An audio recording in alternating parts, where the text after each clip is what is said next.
Chapter 7. He didn't remember driving home. He remembered staring into the young man's watery eyes. He remembered the long, awkward silence, the pain on the young man's face. He remembered the words. They repeated in his head over and over like a record stuck in the same groove. Anna is dead. Anna is dead. He remembered uttering some kind of apology. Sorry. That was it. That was all he could say. Sorry. How stupid. How meaningless. But what else could he say? Then he remembered the scowl on the young man's puffy face. The shadows closing over him as the front door slammed shut. And Corey remembered running to his car, running to safety with the words following him. Anna is dead. Anna is dead. He couldn't run fast enough to leave the words behind. He remembered the chill, wet air on his face, the crunch of dry brown leaves beneath his sneakers, the sharp twig that cut his ankle as he ran. Stay away from Fear Street, he told himself. What were you doing on Fear Street so late at night? The stories are all true, and now you are one of them. He remembered how his hand trembled as he tried to get the key into the ignition, and he remembered his panic when the car wouldn't start. Then the motor had kicked over and he had sped away, his hands gripping the wheel as if it were a lifesaver in a storm-tossed ocean. But he didn't remember to drive home. It was a blur of swirling yellow headlights and black roads, and he didn't remember sneaking back into the house, or silently tiptoeing up the stairs to his room, or getting undressed and climbing into bed. He just remembered the young man's narrow, watery eyes, the pain in those eyes, pain mixed with hatred, and the words, Anna is dead. Anna is dead.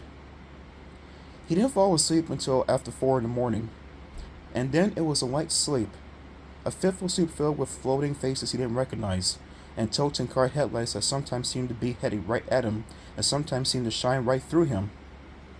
On Monday morning, he skipped breakfast and hurried to school to look for Anna. He got there early, 20 minutes before the first bell would ring. He waited by her locker. There were few other kids down the hall. They seemed to be yawning at each other, leaning against their lockers as if they would fall over if they didn't. He tried opening Anna's locker, but the combination lock wouldn't budge. He sat cross-legged on the floor and waited. After a while, the corridor became noisy and crowded as kids arrived. Some of them said hi to Corey as they walked past. What are you doing down there, Brooks? Arnie asked as he wandered through the door. Just sitting, Corey told him. The answer seemed to be enough for Arnie. He swung his backpack at Corey, trying to knock him over. Corey dodged away. Arnie laughed and stomped down the hall. Where is Anna? Anna is dead. Anna is a ghost. But there are no such things as ghosts. Her locker was real. He spun the dial and pulled the lock again. The bell rang. He climbed to his feet. He felt as if he weighed 400 pounds. He hadn't been able to sleep for 2 nights in a row. The hallway was emptying quickly. Kids were hurrying to their homerooms. He had to hurry too. He had already been late twice this term, and he didn't want to get attention. But where was Anna? She wasn't coming today. Of course she wasn't coming today. Anna was dead. But he had seen her with his own eyes. He had talked to her. He made it to homeroom just as the bell rang. The rest of the morning was a struggle to keep his eyes open. Luckily, none of his teachers called on him in any of his classes. In fact, no one seemed to notice he was even there. Maybe I'm becoming a ghost too, he told himself. He looked for Anna in the hallway between classes, but he didn't see her.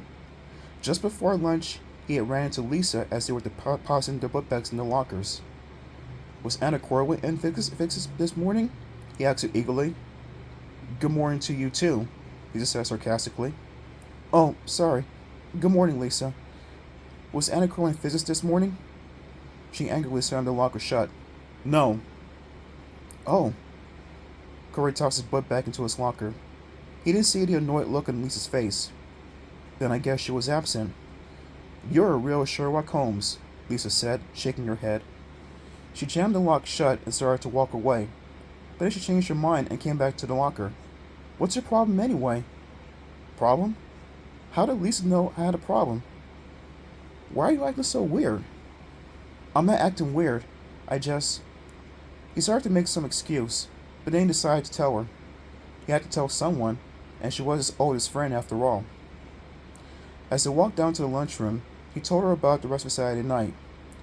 He told her how he drove to Fear Street, how he knocked on the door, how the strange looking young man told him Anna was dead. Lisa listened to the story in silence, her face drawn in a tight frown of disapproval. But when Corey finished talking, the anger disappeared, replaced by concern. Something's wrong here, she said softly, following him to the lunch line. A lot is wrong here, Corey exclaimed. I just can't stop thinking about. I think you got the wrong house, she interrupted. She smiled, pleased with her idea. What are you talking about? That's it. You got the wrong house. You woke this guy up, so he decided to play a mean joke on you. Lisa watched for Corey's face to brighten, waiting for him to realize that her theory was a good one.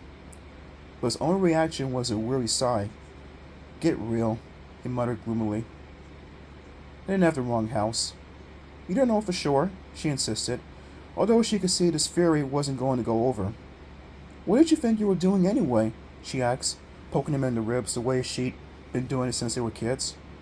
Why are you driving to this girl's house in the middle of the night? Why are you looking for her all day? Why are you so obsessed with Anna Corwin? There are other girls in the world, you know. He didn't say anything. He seemed to be staring right past her.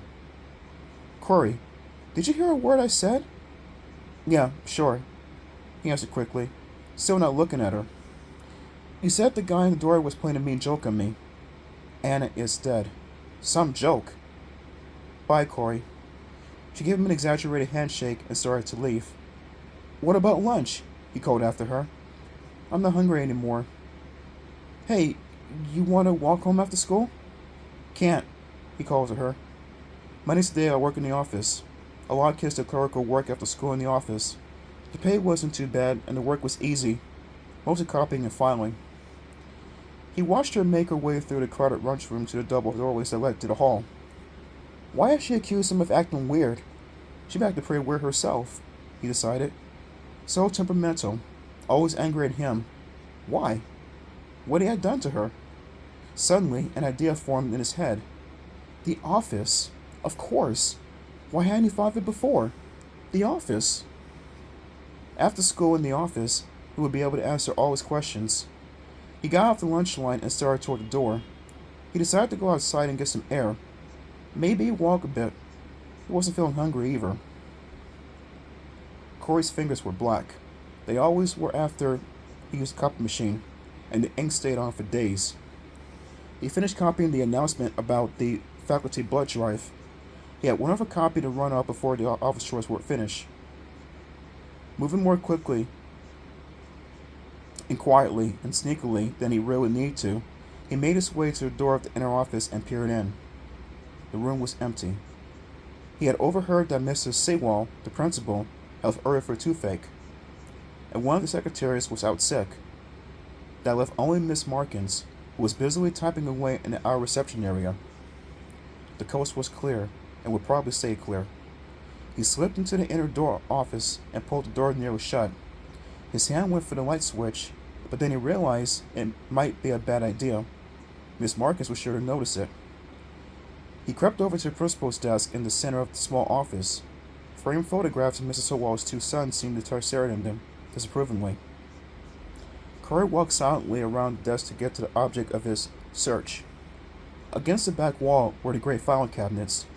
They contained the permanent records of every student at Shadyside. These were the sacred permanent records, the secret files that could make you a success in the world or destroy your life forever. At least, that's what most Shadyside High students were led to believe. I'm sorry, but this will have to go on your permanent record. If a teacher or Mrs. Sewall ever said that to you, you knew you were doomed forever. Whatever it was, whatever crime you had committed, whatever error you had made will follow you for the rest of your life. There it would be, in your permanent record. Corey ran his hand over the first row of file drawers, quickly scanning the little identification cards on the front. Just being in the same room with the permanent records made him nervous. The fact that he had no business in there in the first place, and he'd have to do some first explaining if he was caught, made him so nervous. He could barely read the ID cards. He stopped to search for a second, held his breath, and listened. Miss Marcus was still typing away. Phew. He allowed himself to breathe once again. I can't believe I'm doing this. What am I doing in here? He asked himself, stooping low and pulling out a long file drawer on the bottom row. He knew the answer to the question. He was going to take a look at Anna Cora's permanent record. He was going to find out the truth about her. He was going to find out everything he could about her. His fingers sifted quickly through the files. He knew this wasn't right. He knew it was crazy behavior. He knew he never did things like this. At least before Anna, he never did things with this. Footsteps. He took a deep breath. He listened for her typing, but it had stopped. He dived under Mrs. Sowell's desk just as she entered the room. Safe, he told himself. Or was he? Had she heard him in there? He almost cried out. He had left the file drawer open. If she saw it, she'd know he'd be in there. She stood behind the desk. Her legs were 3 inches from his face. For a second, he imagined reaching out and grabbing her knees just to see how loud she screamed, just for a laugh. A last laugh before they took him away, suspended him forever, put it all in his permanent record. He held his breath. It seemed as if he'd been holding it ever since he sneaked into his office. She was leaning against over the desk, writing something. Leaving it for Mrs. Sewell, most likely. I can't believe I'm sitting here under Miss Sewell's desk, he told himself silently. But Anna's face flashed into his mind again, and he heard the words of the strange young man at the doorway of her house, and he remembered why he was there. Miss Markins finished her note and walked out of the office without noticing the open file drawer. As soon as he heard her resume resume her typing, Corey darted out from under the desk and returned to the file drawer, moving his hands quickly through the C's. What would Anna's file tell him? What truths would it reveal about this beautiful girl who had so completely taken over his thoughts? Cornman? His hands moved quickly, pushing the files back. At last. Cornwall. Corwood. Corwith. Wait a minute. He went back through the last 5 or 6. Then he moved forward 9 or 10 more. He hadn't missed any. And none of them were filed out of order. The files went from Cornwall to Corwood. There was no file for anyone named Anna Corwin.